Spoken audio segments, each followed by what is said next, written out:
मेरे प्यारे दोस्तों, आप सभी का मेरे इस कहानियों की दुनिया में एक बार फिर से स्वागत है। आज मैं आप सभी के लिए लेकर के आया हूँ एक ममता भरी कहानी, जिसका शीर्षक है ममता की आखिरी पुकार। छोटे से गांव में रहने वाली मीनाक्षी एक गरीब लेकिन बहादुर महिला थी। उसका इकलौता बेटा रोहित उसकी दुनिया था।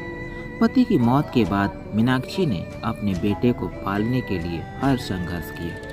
खेतों में मजदूरी करते हुए उसने उसे पढ़ाया लिखाया। रोहित बड़ा हुआ और शहर जाकर नौकरी करने लगा। वह जल्द ही अपने जीवन में व्यस्त हो गया और अपनी माँ को भूलने लगा।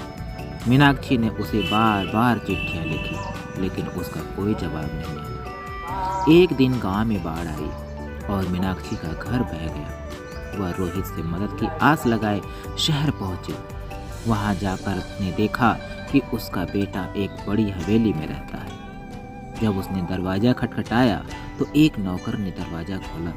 मीनाक्षी ने कहा, मैं रोहित की माँ हूँ, उससे मिलना चाहती हूँ। नौकर ने अंदर जाकर रोहित को बताया, लेकिन रोहित ने कहा, कह दो मैं बहुत व्यस्त हूँ।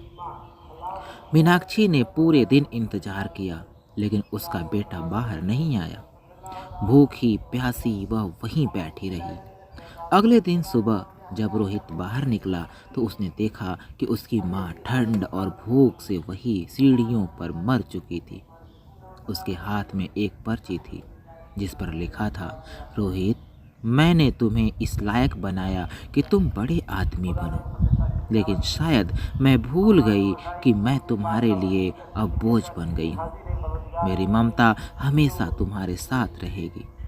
यह पढ़कर रोहित की आंखों में आंसू आ गए, लेकिन तब तक बहुत देर हो चुकी थी। उसने अपनी माँ को खो दिया था। मेरे प्यारे दोस्तों, इस कहानी से हमें यह शिक्षा मिलती है कि माता पिता का सम्मान और उनका ख्याल रखना हमारी सबसे बड़ी जिम्मेदारी है।